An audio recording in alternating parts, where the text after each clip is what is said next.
कालचीच गोष्ट आहे. मी माझ्या एका मित्राला भेटलो आणि त्याला विचारलं, मित्र बजेट साजर झालंय, काय चेंजेस काय झालेत? तो म्हणतो, मित्रा अरे यात आपल्याला काय मिळणार आहे यार, आपण तर सॅलरी स्लॅब मध्ये पण येत नाही.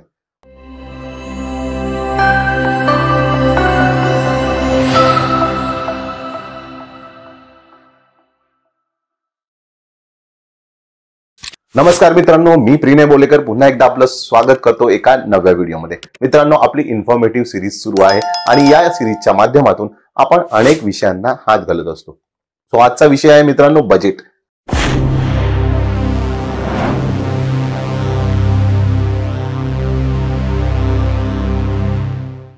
अगदी शुद्ध मराठीत म्हणायचं गेलं तर अर्थसंकल्प.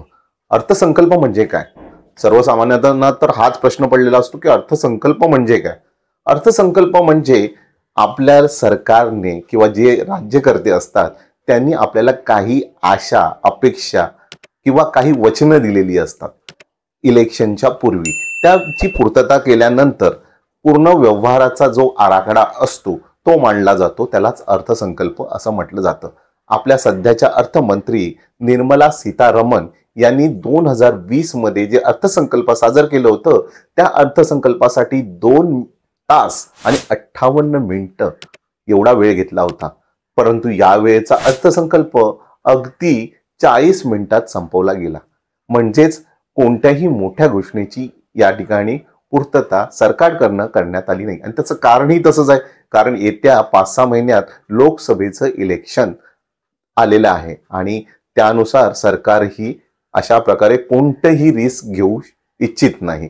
सो आजच्या व्हिडिओमध्ये मित्रांनो आपण हेच जाणून घेणार आहोत की अर्थसंकल्प काय, यातून आपल्याला काय मिळालं, आपल्या देशवासियांना काय मिळालं.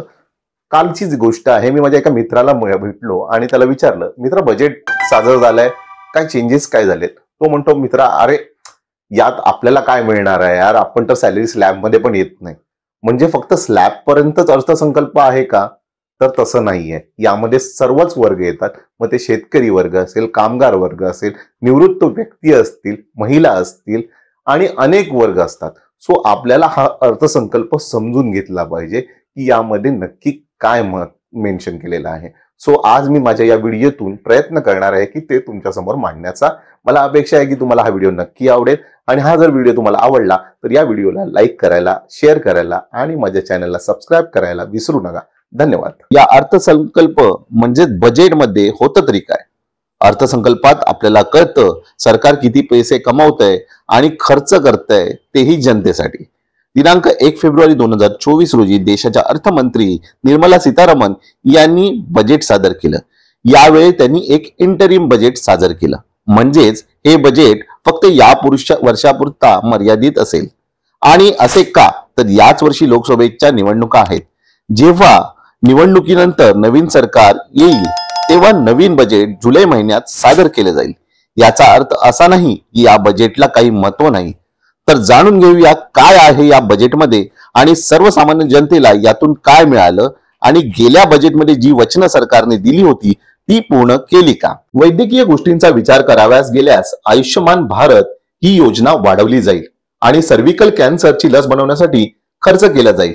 तसेच ही लस बाजारात लवकरात लवकर आणण्याचा सरकारचा मानस आहे. गरिबांसाठी घराचा विचार करायला गेलो तर प्रधानमंत्री आवास योजनेअंतर्गत 79.590 करोडचं बजेट यापूर्वी पास केलं गेलं होतं. ते वाढवून आता 80.671 करोड करण्यात आले आहे. तसेच सर्वसाधारण वर्गासाठी नवीन योजना निर्माण केल्या जातील, जेणेकरून जे लोक भाड्याने राहतात, झोपडपट्टीत राहतात त्यांना स्वतःचं घर मिळेल. एकूणच भारताचा जीडीपी रेट हा आता 7.3% आहे. रेल्वेसाठी या बजेटमध्ये 2.55 लाख करोड रुपयाची तरतूद करण्यात आली आहे. 40,000 रेल्वे डब्यांना वंदे भारत मध्ये बदलले जाईल ही घोषणा सरकारच्या वतीने करण्यात आली. पण मागील काही काळात झालेले रेल्वे अपघात आपण विसरू शकत नाही. 29 ऑक्टोबर रोजी आंध्र प्रदेशमध्ये, त्यानंतर बिहारमध्ये आणि त्यानंतर ओडिसामध्ये झालेल्या रेल्वे अपघातात 350 लोकांना आपला जीव गमवावा लागला होता. शिक्षणाच्या बाबतीत विचार करायला गेलो तर इकडची हालत तर खूपच खराब आहे.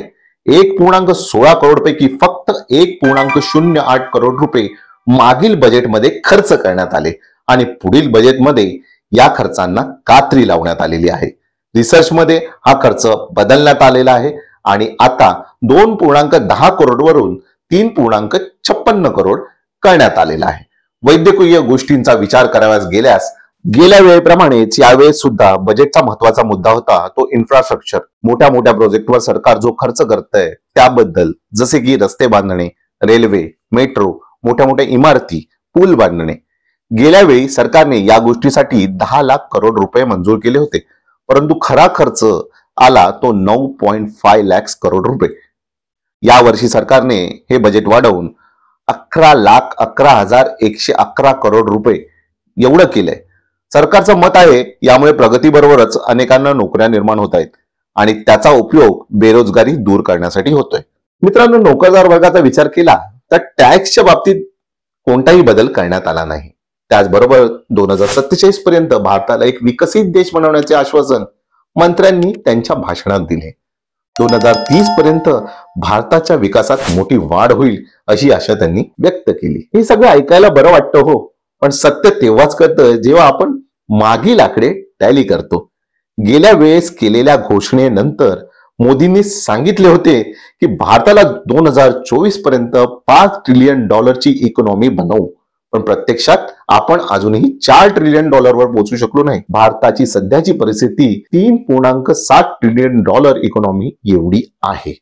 मोदी मागे आपल्या भाषणात सांगत होते, भारतात असा एकही व्यक्ती नसेल की ज्याचे स्वतःचे घर नसेल.